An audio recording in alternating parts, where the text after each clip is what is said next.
அல்ஹம்துலில்லாஹி ரப்பில் ஆலமீன் வஸ்ஸலாத்து வஸ்ஸலாமு அலா ரசூலிஹில் அமீன் வஅலா ஆலிஹி வஸஹாபிஹி அஜ்மஈன் இலா யௌமித்தீன். ரப்பி இஸ்ரஹ் லி ஸத்ரி வ யஸ்ஸிர் லி அம்ரி வஹ்லுல் உக்ததன் மின் லிசானி யஃப்கஹுல் கௌலி. قال الله تعالى في القرآن العليم والفرقان المجيد أعوذ بالله من الشيطان الرجيم بسم الله الرحمن الرحيم. أحسب الناس أن يتركوا أن يقولوا آمنا وهم لا يفتنون. صدق الله العلي العليم. அளவிலா கருணையும் இணையில்லா கிருபையும் உடைய ஏக இறைவனாகிய அல்லாஹ்வினுடைய திருப்பெயர் போற்றி ஆரம்பம் செய்கின்றேன்.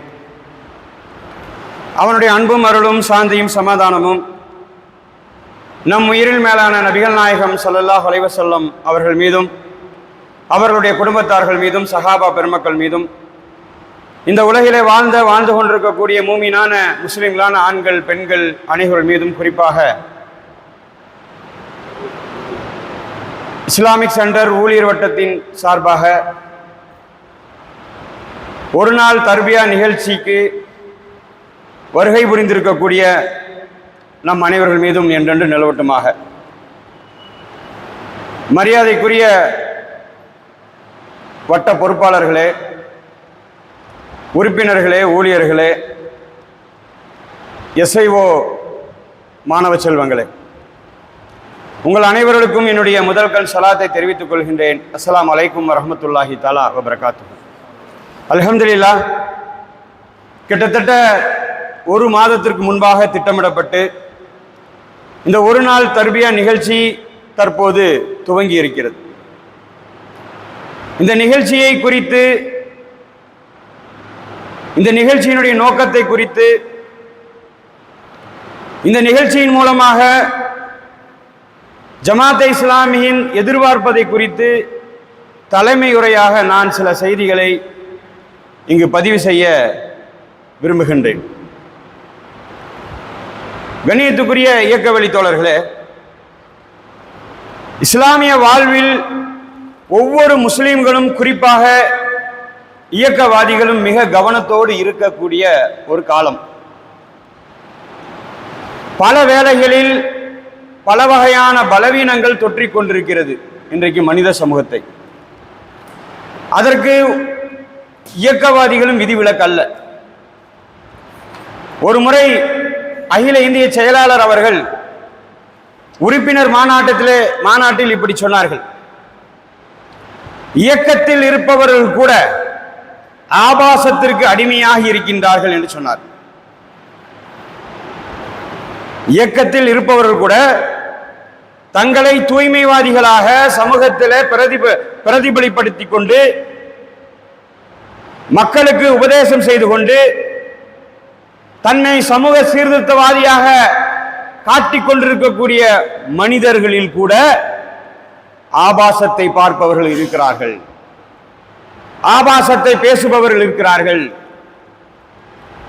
வாழ்வை அழிக்கக்கூடிய, தனி மனித ஒழுக்கத்தை அழிக்கக்கூடிய செயல்களில் ஈடுபடுகிறார்கள் ஆண்கள் பெண்கள் என்று அகில இந்திய உறுப்பினர் மாநாட்டிலே அகில இந்திய செயலாளர் அவர்கள் சொல்லி காண்பிக்கிறார். கண்ணியத்துக்குரியவர்களே, பல வகையான பலவீனங்கள் தொற்றிக்கொள்ள இன்றைக்கு மொத்த மனித குலத்தையும் சைத்தானிய சூழ்ச்சிகள் துடித்துக் கொண்டிருக்கிறது. நாம் இப்பொழுது அமர்ந்திருக்கும் போது நம்முடைய உள்ளத்தில் ஒரு வகையான தைரியமும் திமிரும் இருக்கும். பொதுவான மக்களை பார்க்கும் பொழுது நமக்கு எப்படியான சிந்தனை வரும் என்றால், உனக்கு ஒன்றும் தெரியாது, எனக்கு எல்லாம் தெரியும். இந்த உலகத்தினுடைய போக்கு உனக்கு தெரியாது, எனக்கு தெரியும். இந்த உலகத்தை எப்படி இஸ்லாமிய கண்ணோட்டத்தோடு எப்படி பார்க்க வேண்டும் என்று உனக்கு தெரியாது, எனக்கு தெரியும் என்று அகம்பாவமாக, ஆணவமாக, திமிராக எண்ணுகின்ற மக்கள் கூட இந்த சைத்தானிய சூழ்ச்சியிலே சிக்குண்டு திரிவதை நாம் பார்த்து கொண்டுதான் இருக்கிறோம். ஜமாத் இஸ்லாமியின் ஒவ்வொரு 3 மாத காலத்திற்கும் காலாண்டில எதற்காக பயிற்சி கூட்டம் நடத்த வேண்டும் என்று சொன்னால், பயிற்சி கூட்டம் தான் ஒரு மனிதனை பக்குவப்படுத்தும். தான் செய்கின்ற தவறை, தான் செய்து கொண்டிருக்கக்கூடிய பிழையை ஒருவன் அப்பொழுதுதான் புரிந்து கொள்ள முடியும், இல்லை என்றால் முடியாது. யதார்த்தம அன்றாட வாழ்வில் பலவீனங்களின் விளைவாக முஸ்லிம்கள் மீது சுமத்தப்பட்டுள்ள கடமையை இன்றைக்கு மறந்து வாழ்கிறார்கள் என்று நாம் விமர்சனம் செய்கின்றோம். மக்களை சந்திக்கும் பொழுது நாம் என்ன சொல்கிறோம்? பொறுப்பற்றவர்களாக இருக்கிறார்கள், சமூகத்தின் மீது அக்கறை கொள்ளாமல் இருக்கிறார்கள், அல்லாஹ் தஆலா இவர்கள் உங்கள் மீது சுமத்திய கடமை புரியாதவர்களாக இருக்கிறார்கள் என்று பொதுவாக யதார்த்த அன்றாட வாழ்விலே இருக்கக்கூடியவர்களை குறை கூறக்கூடிய நாம் அதே பலவீனங்களுக்கு நாம் ஆட்பட்டால், அதற்கு நாம் அடிபணிந்தால், நாம் எந்த வகையிலே சீர்திருத்தவாதி?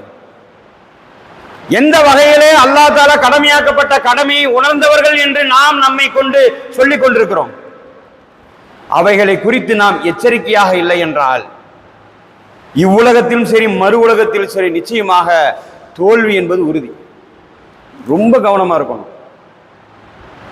ஒவ்வொரு இறை நம்பிக்கை கொண்டவர்களும் சுமத்தப்பட்டுள்ள கடமையை புரிந்து கொள்ளவில்லை என்றால், உணரவில்லை என்றால், அக்கறை செலுத்தவில்லை என்றால், அந்த பலவீனமான மனிதர்களுக்கு மட்டுமல்ல, இப்ப இந்த கூட்டத்திலே நாம் இருக்கிற இக்காமத்தை தீனை, அல்லாஹ்வினுடைய பூமியிலே அல்லாஹ்வினுடைய ஆட்சியை நிலைநிறுத்த வேண்டும், அவனுடைய மார்க்கத்தை இங்கு கடைபிடிக்க வேண்டும் என்று சூளுரைக்கக்கூடிய நாம் நம்மிடத்திலே நம் மீது சுமத்தப்பட்டுள்ள கடமையை புரியவில்லை என்றால், அக்கறை செலுத்தவில்லை என்றால், உணரவில்லை என்றால், அது என்னளவிலே மட்டும் பாதிப்பாது, என்னை சூழ்ந்திருக்கக்கூடிய உங்க எல்லோரையும் அது பாதிச்சோம்.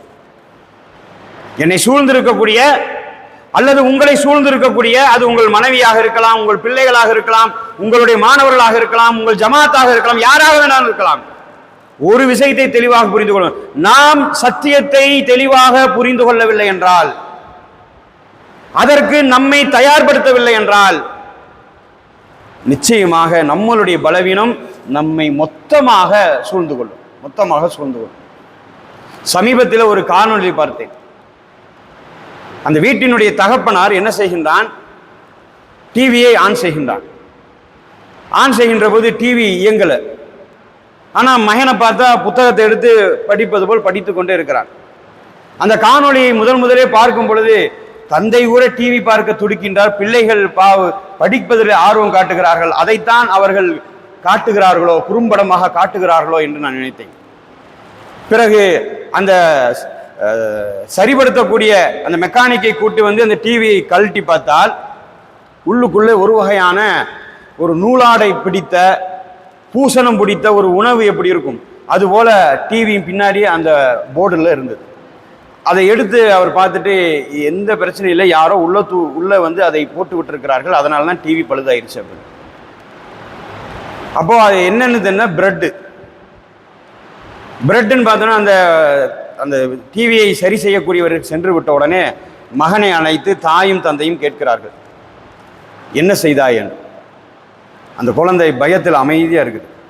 திரும்பவும் கேட்கிறார், என்ன செய்தாய்? சுபஹான் அல்லாஹ், அது குறும்படமாகத்தான் எடுத்தார்கள், ஆனால் சமூகத்தையும் சமுதாயத்தையும் பொறுப்புணர்வையும் உணரக்கூடிய அந்த காட்சியாக வடிவமைக்கப்பட்டது. காசாவிலே பட்டினியாக கிடக்கக்கூடிய அந்த குழந்தையினுடைய காட்சி டிவியில வருகிறது. சோற்றுக்காக அலைந்து திரியக்கூடிய காட்சி அந்த குழந்தை பார்க்கிறது. அந்த குழந்தைக்கு ஏதாவது நாம் கொடுக்க வேண்டுமே என்பதற்காக தன் வீட்டில் இருக்கக்கூடிய அந்த பிரெட்டை எடுத்து வந்து டிவியின் பின்புறத்தில் இருக்கக்கூடிய துகள்களிலே அதை திணித்து வைக்கிறது. எப்படி அந்த குழந்தைக்கு தன்னால் எந்த அளவுக்கு இந்த சமூகத்துக்கு உதவ முடியுமோ என்கின்ற உணர்வு இருக்கிறதோ, கண்ணியத்துக்குரியவர்களே, அதை விட நாம் அதிகமானவர்கள், மேன்மையானவர்கள், இந்த உலகத்தை பார்த்தவர்கள், இந்த உலகத்தை புரிந்தவர்கள். நம்முடைய வாழ்விலும் யதார்த்தங்கள் இருக்க வேண்டும், எப்பொழுதுமே கடுமையாக இருக்கக்கூடாது.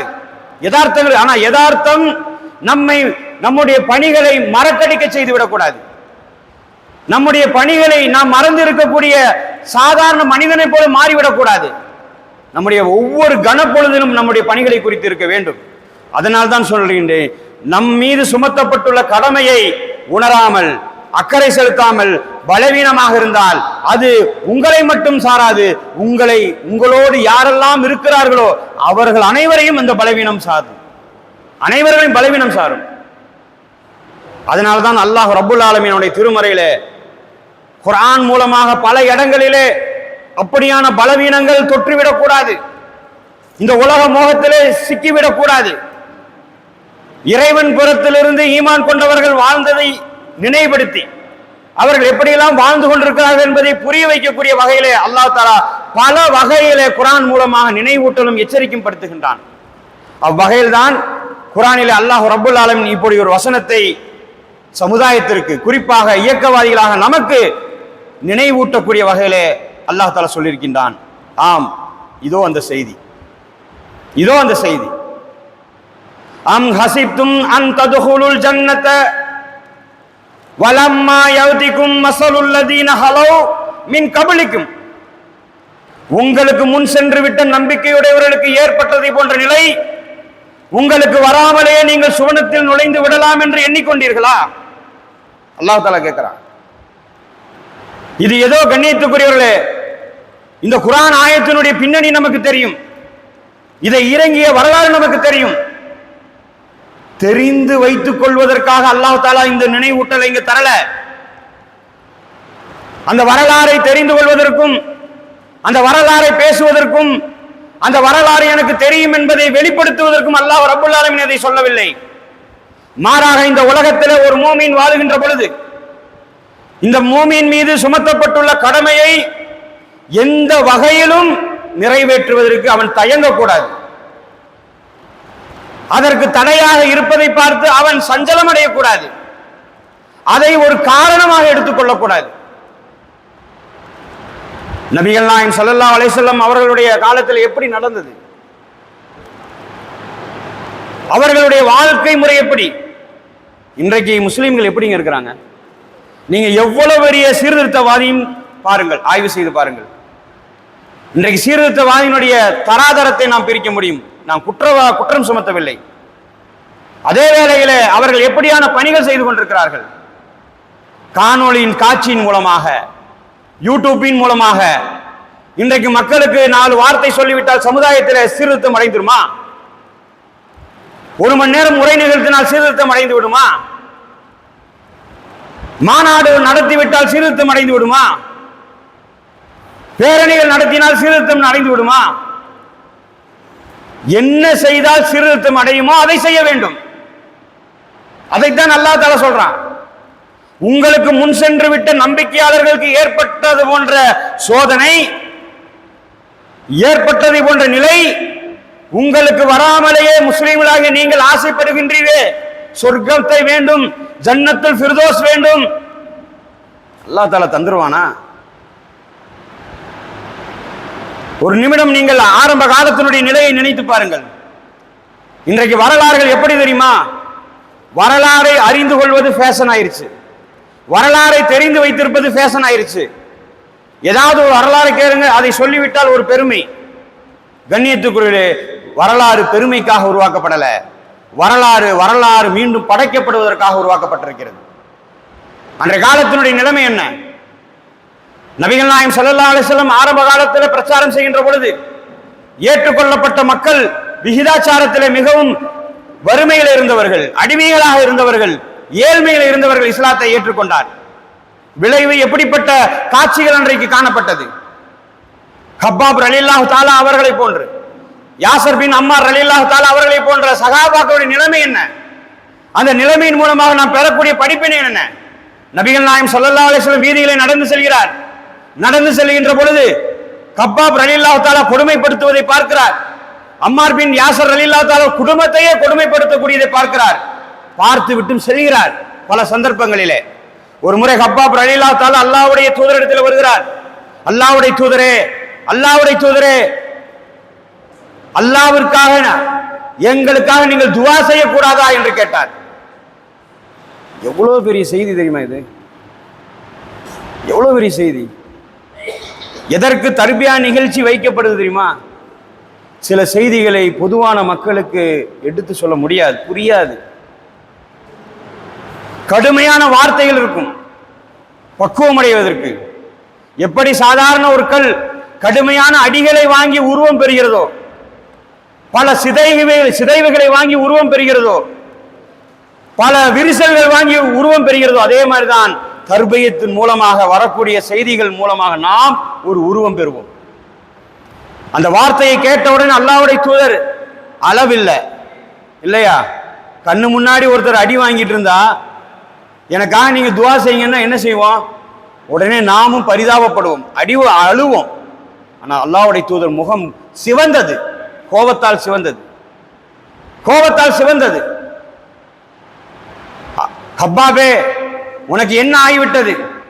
இதற்கு முன்பாக இருந்த சமூகத்துக்கு இழைக்கப்பட்ட கொடுமை எப்படிப்பட்டது தெரியுமா? முழுமையாக குழி தோண்டப்பட்டு மண்ணிலே தலை மட்டும் வெளியே தெரியக்கூடிய வகையிலே வைத்து இரும்பு சீப்புகளால் அவருடைய தலைகள் வாரப்படும். ஒரு மனிதன் முழுமையாக நிற்க வைத்து ரம்பத்தை கொண்டு 2 கூறுகளாக பிளக்கப்படும். அப்பொழுதெல்லாம் அவர்கள் இஸ்லாத்தை விட்டு வெளியே போகிறேன் என்று சொல்லல. நீங்கள் ஏன் இப்படி கேட்கிறீர்கள்? என்ன கேட்டாரு? என்னங்க கேட்டாரு? துவா செய்யுன்னு கேட்டாரு. எதற்கு ரசூல் அப்படி சொல்லணும்? உங்களுடைய பார்வையில் இந்த விஷயத்தை சொல்லியிருக்கேன் இல்லையா, இந்த விஷயத்தை வச்சு உங்களுடைய பார்வையில் அந்த காலகட்டத்தில் அல்லாஹ்வுடைய தூதர் இப்படி சொல்வதற்கு என்னவா இருக்கும்? என்னவா இருக்கும்? சும்மா சொல்லுங்க. ஏன்னா சில விஷயத்தை, ஒரு நுட்பமான விவகாரத்தை நாம இப்படி பேசும்போது அதை உள்வாங்க முடியும்.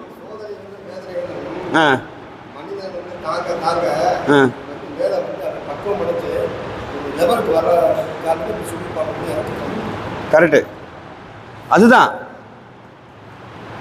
நீ நல்லா யோசிங்க.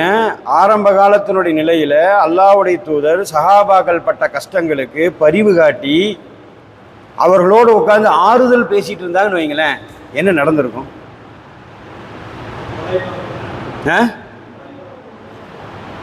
வளர்ந்துருக்குமா? ஒண்ணுமே இருந்திருக்காது, ஒண்ணுமே இருந்திருக்காது. அதனாலதான் அல்லாஹ் தஆலா இப்படி ஆயத்தை இறக்குறான். கஷ்டங்களும் வேதனைகளும் தொல்லைகளும் யார் அனுபவிக்கிறா? முதலிலே புதுப்பிக்கப்பட்ட மார்க்கத்தை ஏற்றுக்கொண்ட மக்கள் வேதனை அனுபவிக்கிறாங்க. அல்லாஹ் தஆலாவுக்கு வானவர்களை இறக்க தெரியாதா? முடியாதா? ஏன் செய்யல? கண்ணியத்துக்குரிய நம்முடைய வாழ்க்கையோடு இந்த சம்பவத்தை நீங்க ஒப்பிட்டு பாருங்க. இன்னைக்கு மனிதன் வாழ்வில ஒரு நிலையான ஒரு தாக்குதல் வந்தால், நெருக்கடி வந்தால் என்னங்க ஆகிறான்? இப்படி சொனங்கி ஒண்ணுமில்லாம போயிட மாட்டான். கண்ணியத்துக்குரிய அதே போலதான் மார்க்கத்திலே அவன் எந்த நிலையிலுமே சுணக்கம் அடையக்கூடாது, எந்த நிலையிலுமே இருக்கக்கூடாது. அதனால்தான் ஹப்பாப் ரலியல்லாஹு தஆலாவுக்கு அல்லாஹ்வுடைய தூதர் ஹப்பாபே என்ன ஆயிடுச்சு? எத்தனையோ மக்கள் வேதனையை அனுபவிக்கும் போது அவருடைய வாயில இது வரலையே, நீங்கள் ஏன் இதை கேட்கிறீர்கள் என்று சொன்னார்கள். துவா செய்யுங்கள் என்று சொன்னதனுடைய விளைவு. அல்லாஹ் தஆலா எப்படியான சமூகத்தை உருவாக்குவதற்கு அன்றைய காலகட்டத்தில் இருந்த சமூகத்தினுடைய சூழலை பார்த்து ஆயத்தை இறக்குகிறான். அல்லாஹ்வுடைய தூதரை நீங்கள் இப்படி சொல்லுங்கள் என்று அல்லாஹ் தஆலா சொல்லி காட்டுகின்றான். மஸ்ஸத்ஹமுல் பஅஸாவு வல்லர்ராவு வஜுல்ஜிலு, இன்னல்களும் இடுக்கண்களும் அவர்களை அலைக்கழித்தன. ஹத்தா யகூல ரசூலு வல்லதீன ஆமனு மஅஹு மதா நஸ்ருல்லாஹ், இறை தூதரும் அவருடன் நம்பிக்கை கொண்டவர்களும் அல்லாஹ்வுடைய உதவி எப்போது வரும் என்று புலம்பி கேட்கும் வரை இயக்கத்தில் இருக்கும் பொழுது கண்ணியத்துக்குரியவர்களே, நமக்கு இப்படியான இன்னல்களும் இடுக்கண்களும் அலைக்கழிக்கப்படும். மனைவி எல்லா விஷயத்திலும் சரியா நம்மளோட ஒத்துழைப்பாங்க. வெளியே ஷாப்பிங் போறோமா ஒத்துழைப்பாங்க, துணிமணி வாங்க போறோமா ஒத்துழைப்பாங்க, உலக விவகாரங்களுக்கு ஒத்துழைப்பாங்க. தாவாவுக்குன்னு சொல்லி பாருங்க, முகம் மாறும். இப்படி கேம்புக்கு போறேன்னு சொல்லி பாருங்க, முகம் மாறும். இது கணவனாக இருக்கக்கூடியவர்களுக்கு எவ்வளவு பெரிய மன அழுத்தம் தெரியுமா? இவர்களை போன்ற அல்லாஹ் தஆலா இந்த இளைஞர்களுக்கு நல்வழியை காட்டுவானாக. நீங்கள் இந்த தீனுல் இஸ்லாத்திலே நீங்கள் நிலைத்திருக்கக்கூடிய உங்களுடைய பாதங்கள் அல்லாஹ் தஆலா உறுதிப்படுத்துவானாக. ஏன்னா பெருமையா இருக்கு எனக்கு. உங்களை போன்ற இளைஞர்களுக்கு எப்படியான சூழ்நிலை வரும் தெரியுமா? பெற்றோர்கள் மூலமாக வரும், நண்பர்கள் மூலமாக வரும்.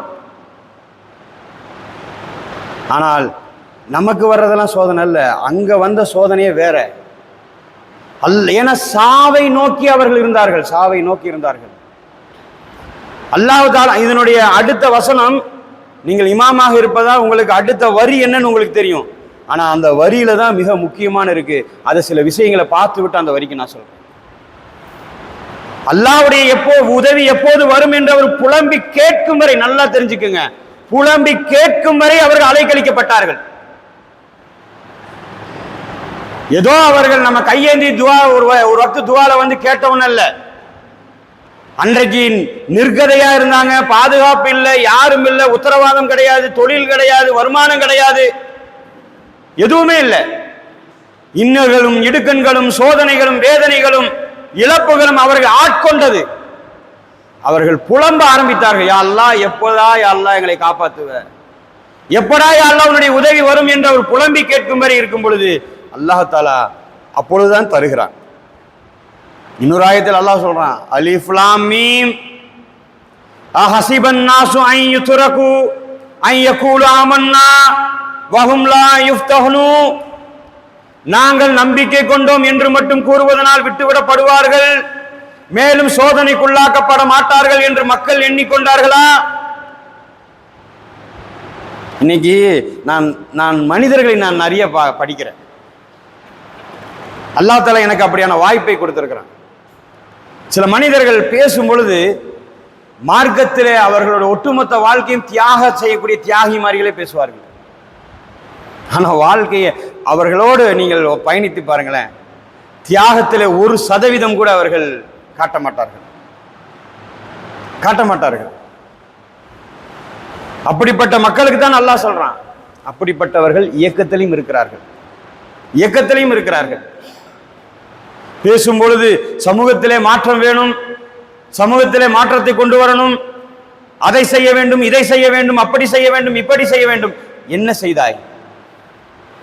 எதை நீ செய்தாய்?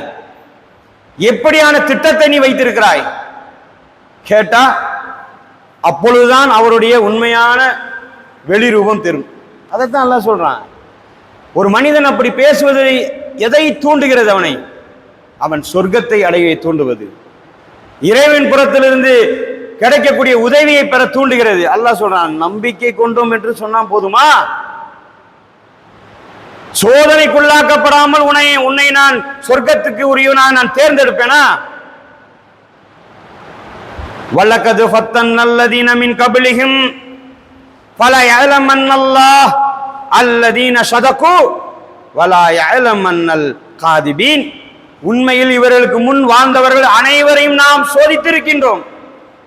அல்லாஹ் அவசியம் கண்டறிய வேண்டியுள்ளது உண்மையாளர்கள் யார், பொய்யர்கள் யார் என்பதை. உண்மையாளர்கள் யார், பொய்யர்கள் யார்? எவன் உண்மையாக இறைவன் அந்த மனிதன் மீது சுமத்திய கடமையை செயல்படுத்த வேண்டும் என்று துடிக்கின்றவன் யார், அல்லது வெறுமனே வாய்வெளியாக பேசிக்கொண்டு தன்னுடைய வாழ்வை கடத்தி கொள்பவன் யார் என்பதை நான் கண்டறிய வேண்டியிருக்கிறது. அல்லாஹ்வே முடிவு செய்கின்றான் என்றால், கண்ணியத்துக்குரியவர்களே, இந்த பகுதியினுடைய பொறுப்பாளிகளாக அல்லாஹ் தஆலா நம்மை ஆக்கியிருக்கின்றான். குறிப்பாக ஒவ்வொரு கிராமத்தினுடைய இமாம்களாக, இமாம்களையும் கடந்து அந்த கிராமத்தினுடைய நாஜிமாக அல்லாஹ் தஆலா உங்களையும் என்னையும் ஆக்கியிருக்கிறான் என்றால் அல்லாஹ் தஆலா சோதிக்காம விட்டுருவானா? உங்களை பொறுத்த வரைக்கும் நீங்கள் எப்படி எண்ணுவீர்கள்? நான் ஒரு இமாம், இமாமையுடைய வேலை அதை எவ்வளவு சிறப்பாக செய்ய முடியும்? அல்ஹம்துலில்லாஹ், நீங்கள் சிறப்பாகத்தான் செய்கிறீர்கள், அதுக்கு நான் சாட்சி. அல்லாஹ் என் மறுமையில கேட்டால் நான் நிச்சயமா சொல்லுவேன். ஆனால் அது இல்ல அசல் பணி. நீங்கள் அந்த ஊரினுடைய நாஜிம், மகாம், அந்த பார்வையிலிருந்து உங்களுடைய பண்புகளை, உங்களுடைய செயல்பாடுகளை, உங்களுடைய அர்ப்பணிப்பை, உங்களுடைய திட்டத்தை, உங்களுடைய எல்லா நிலையையும் நீங்கள் உருவாக்க வேண்டும். அதைத்தான் அல்லாஹ் தஆலா சொல்றான். இவர்களுக்கு முன் வாழ்ந்தவர்கள் அனைவரையும் நாம் சோதித்திருக்கின்றோம். ஏதோ ஒரு வழியில, பல வழியில அல்லாஹ்வுக்கு நாம் சாட்சி சொல்லிட்டு தான் வந்திருக்கிறோம். பல வழியில படைக்கப்பட்டதிலிருந்து நாம் சாட்சி சொல்லி தான் வந்திருக்கிறோம். பல முறையில அதை புதுப்பித்துக் கொண்டும் இருக்கிறோம்.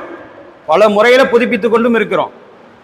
அந்த புதுப்பித்ததனுடைய வெளிப்பாடாக அல்லாஹ் தஆலா ஒவ்வொரு தர்ஜாவாக நம்மை வெளிப்படுத்துகிறான். ஒவ்வொரு படிநிலையாக, கௌரவமாக, அடையாளமாக அல்லாஹ் தஆலா வெளிப்படுத்துகிறான். அப்படி வெளிப்படுத்திய நிலையில இமாம் என்ற பெயர் உங்களுக்கு உண்டு, ஜமாத் இஸ்லாமியினுடைய உறுப்பினர் என்ற பெயர் உண்டு, ஜமாத் இஸ்லாமியின் ஊழியருடைய பெயர் உண்டு, எஸ்ஐஓனுடைய உறுப்பினர் என்று பெயர் உண்டு. இது என்ன? எப்படி அது வந்தது உங்களுக்கு? எதனால் கிடைத்தது? அல்லாஹ் தஆலா சோதித்திருக்கின்றான். சோதித்ததிலே உண்மையாளர்கள் யார், பொய்யர்கள் யார் என்று அல்லாஹ் தஆலா தெரிவு செய்ய முடிவு செய்திருக்கிறான். அந்த முடிவினுடைய அடையாளமாக அல்லாஹ் தேர்வும் செய்திருக்கிறான். அல்ஹம்துலில்லாஹ், தேர்வும் செய்திருக்கிறான். அந்த தேர்வின் அடிப்படையிலே நம்முடைய நிலை எப்படி இருக்க வேண்டும்? அல்லாஹ் தஆலா இன்னொரு ஆயத்திலே இத் ஜாஉக்கும் மின் ஃபௌகிக்கும் வ மின் அஸ்ஃபல மின்கும், பகைவர்கள் மேலிருந்தும் கீழிருந்தும் உங்கள் மீது படையெடுத்து வந்த நேரத்தை, சஹாபாக்களுக்குள்ளேயும் பலவீனம் இருந்துச்சுல, அல்லாஹ் தஆலா எப்படி பக்குவப்படுத்துகிறான் பாருங்க. படையெடுத்து வந்த நேரத்தை இத் ஜாஅத்தில் அப்சார், உங்கள் கண்கள் பீதியினால் மருண்டு விட்டன. வபலஅத்தில் குலூப் ஹனாஜிர, இதயங்கள் தொண்டைகளை அடைத்துக் கொண்டன. மேலும் நீங்கள் அல்லாஹ்வை பற்றி விதவிதமான சந்தேகங்கள் கொள்ள தலைப்பட்டீர்கள். அந்த கடினமான நேரத்தை நம்பிக்கை கொண்டவர்கள் நன்கு சோதிக்கப்பட்டார்கள். ஹுனாலிக துலியல் முஃமினு வஸுல்ஸிலு ஸில்ஸாலன் ஸதீதா, மேலும் கடுமையாக அலைக்கழிக்கப்பட்டார்கள்.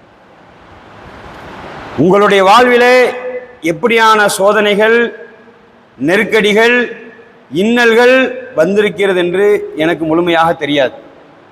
ஆனால் உங்களுக்கு வந்திருக்கும். ஆனால் நம்மை விட அதிகமாக வந்திருப்பதையும் அனுபவிப்பையும் அல்லாஹ் தஆலா இங்கு சொல்லி காண்பிக்கின்றான். கண்ணியத்துக்குரியவர்களே, இறுதியாக ஒரு செய்தியை கூறி நிறைவு செய்கின்றேன். ஆரம்பத்திலே பார்த்த வசனம் இருக்கிறது, சூரா பக்ராவினுடைய 214வது வசனம். அதில் இறுதியாக அல்லாஹ் தஆலா ஒரு வரியை மட்டும் விட்டுவிட்டு அந்த வசனத்தை கடந்தேன். அந்த வரியை இப்பொழுது உங்களிடத்தில் வாசிக்கிறேன். அலா இன்ன நஸ்ரல்லாஹ கரீப், அவர்களுக்கு அல்லாஹ் ஆறுதல் கூறப்பட்டது, இதோ அல்லாஹ்வுடைய உதவி அண்மையில் இருக்கிறது. அந்த வசனத்தினுடைய தமிழை இப்பொழுது நான் வாசிக்கிறேன். இந்த இறுதி வாக்கியத்துக்கு எனக்கு நீங்கள் விளக்கம் சொல்லுங்கள். உங்களுக்கு முன் சென்று விட்ட நம்பிக்கையாளர்களுக்கு ஏற்பட்டதை போன்ற நிலை உங்களுக்கு வராமலேயே நீங்கள் சுவனத்தில் நுழைந்து விடலாம் என்று எண்ணிக்கொண்டீர்களா? பாயிண்ட். இன்னல்களும் இடுக்கண்களும் அவர்களை அலைக்கழித்தன. அன்றைய இறை தூதரும் அவருடன் நம்பிக்கை கொண்டவர்களும் அல்லாஹ்வுடைய உதவி எப்போது வரும் என்று புலம்பி கேட்கும் வரை அவர்கள் அலைக்கழிக்கப்பட்டன. அவர்களுக்கு இவ்வாறு சொல்லப்பட்டது, இதோ அல்லாஹ்வுடைய உதவி அண்மையில் இருக்கிறது. இது எதை நமக்கு சொல்ல வருது? இந்த வசனம் முழுசும்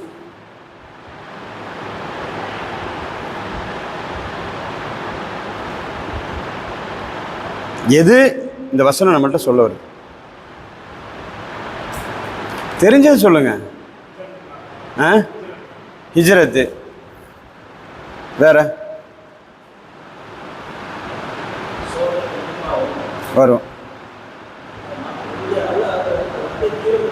உறுதி. ஆமாம், வந்தே தீரும். ஏன்னா இந்த சூர பக்ராவனுடைய கடைசி வசனம் அதை தெளிவுபடுத்துது. எப்படி அல்லாஹ் துஆ செய்ய சொல்கிறான்? தாங்கி கொள்ள முடியாத சோதனையிலிருந்து பாதுகாப்பு. அப்போ தாங்கி கொள்கிற சோதனை வரும், அது விதி. ஹிஜ்ரத்து, சோதனை, வேற என்னமா?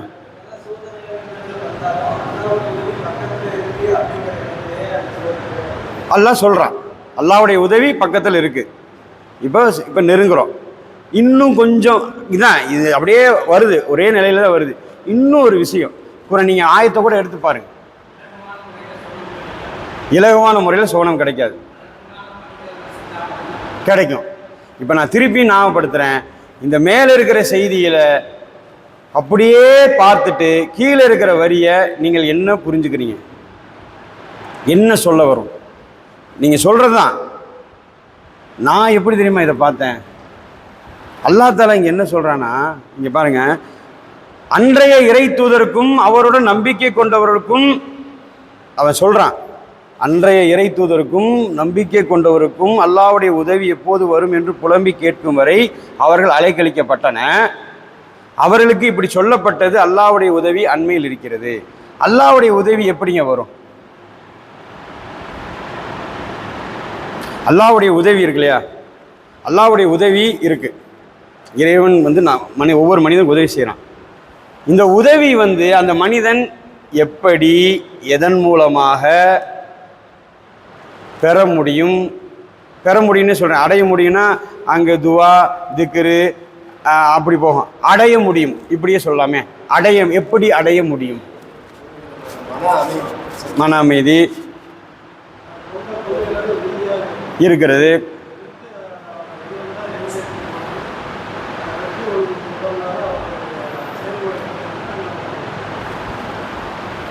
பத்ரு போரில் அல்லாஹ்வுடைய உதவி எப்படி வந்துச்சு? மலக்கு மூலமாக வந்துச்சு. எதனால் மலக்கு மூலமாக வந்துச்சு?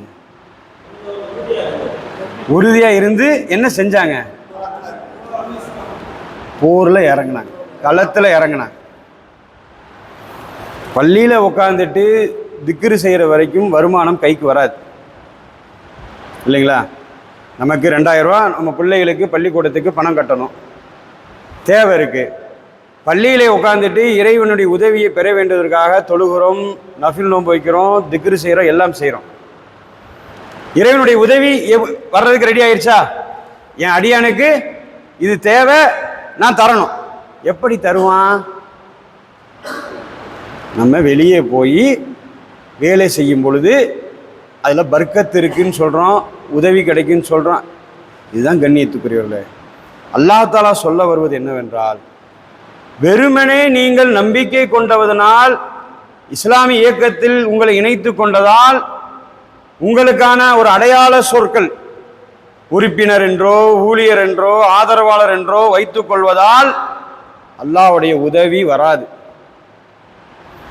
நீங்கள் அல்லாஹ்வுடைய உதவி அண்மையில் இருக்கு. நீங்கள் எப்பொழுது அதை பெறுவதற்கு வெளியே செல்கிறீரோ அப்பொழுது அல்லாஹ்வுடைய உதவி வரும். இல்லை என்றால் அல்லாஹ்வுடைய உதவி வராது. நாம் எத்தனை வருடம்தான் நம்முடைய ஊரிலே நாம் நமக்கான அடையாளத்தோடு இருந்தோம் என்று. ஏன்னா பல ஊரில் நான் பார்க்குறேன், இயக்கத்துக்குள்ள எப்படி தெரியுமா, சில நேரங்களில் அதை பார்த்து சிரிப்பதா இல்லை வேதனைப்படுவதான்னு தெரியாது. இவர் 30 வருஷமாக கார்குனா தாங்க இருக்கிறாரு அப்படிம்பாங்க. 30 வருஷமாக ஊழியராக இருக்காங்க. இவர் 50 வருஷமாக இயக்கத்தில் தொடர்பு கொண்டு தாங்க இருக்கிறாரு. இந்த பேர் இருக்கு. 30 வருஷமாக இயக்கத்தில் ஊழியராக இருக்கிறாரு, 50 வருஷமாக இயக்கத்தோடு தொடர்பு இருக்கிறாரு. ஆனால் அவர்னால ஒன்றுமே செய்ய முடியல. ஏன்னா அந்த பேரை மட்டும் வாங்கி வச்சிருக்கிறாரு. எப்பொழுது அந்த பேருக்கான பணியை அவர் செய்ய முற்படுகிறாரோ, நான் துவக்கத்திலே கூறியது போல, இறைவன் நம் மீது சுமத்திய அந்த பொறுப்புகளை நாம் எப்போது உணர்ந்து செயல்படுவோமோ, அதற்கு முயற்சி பண்ண போகின்றோமோ, அதுக்கு ஆசைப்படுவோமோ, அல்லது நாம் இந்த சமூகத்தின் நிலைமை பார்த்து கவலைப்பட்டு யார் அந்த பணியை செய்வாரோ அவரை கொண்டு வந்து அந்த பணியை செய்ய வைத்து அந்த குறையை நிறைவு செய்வோமோ, அப்பொழுதுதான் இறைவனுடைய உதவி நமக்கு வரும். வெறுமனே தொழுவதின் மூலமாக அல்லாஹ் உதவி தருவான். அதுக்கு எவ்வளவு சதவீதம் தர முடியுமோ அதான் தருவான். ஒரு மனிதன் முழுமையாக பெற முடிய வேண்டுமே இறைவனுடைய ரஹ்மத்தை, அருளை, சொர்க்கத்தை. அந்த முழுமையாக எப்பொழுது பெற முடியும் என்றால், முழுமையாக எப்பொழுது அந்த மனிதன் இந்த தீனுக்காக வாழ்கின்றானோ, இந்த தீனுக்காக வாழ்வதற்கு முயற்சிக்கின்றானோ, இந்த தீனுக்காக வாழ்வதற்குண்டான மக்களை இந்த தீனிலே இந்த இயக்கத்திலே இணைக்கின்றானோ, அந்த காலம் வரை அவன் துடிதுடிப்போடும் ஆர்வத்தோடும் ஈமானிய உணர்வோடும் அவனால் வாழ முடியும். அந்த வாழ முடியும் என்பதைத்தான் அல்லாஹு தஆலா இதிலே நமக்கு நினைவூட்டுகின்றான், வரலாறை கூர்ந்து கவனிக்க வைக்கின்றான். வரலாறிலிருந்து படிப்பினை பெற வைக்கின்றான். இல்லை என்று சொன்னால் கண்ணியத்துக்குரியவர்களே, எத்தனை ஆண்டுகள் ஆனாலும் சரி நாம் மட்டும்தான் இருப்போம். நம்மளில் ஒவ்வொருவரும் மரணித்து போக போக நம்மளிருந்து ஆட்கள் குறைந்து கொண்டே போய் கடைசியில ஒன்றுமே இருக்காது. இந்த தீனும் நம்முடைய இந்த கிராமங்களிலே நிலைவர செய்யவே முடியாது. அப்படியான மக்களை நாம் உருவாக்குவதற்கு அல்லாஹ் தஆலா நமக்கு வாய்ப்பளிப்பானாக. அதற்கான உடல் ஆரோக்கியத்தை வழங்குவானாக. அதற்கான அறிவை அல்லாஹ் தஆலா நமக்கு வழங்குவானாக. இந்த மார்க்கத்தை நம்முடைய பகுதிகளே நிலைநிறுத்த செய்வதற்காக அல்லாஹ் தஆலா நமக்கு ஆர்வமிக்க, துடிதுடிப்பு மிக்க, ஈமான் மிக்க மக்களை நமக்கு உறுதுணையாக வழங்கி நம்முடைய கரங்களையும் பாதங்களையும் அல்லாஹ் தஆலா வலுப்படுத்துவானாக என்ற பிரார்த்தனையோடு எனது இந்த உரையை நிறைவு செய்கின்றேன்.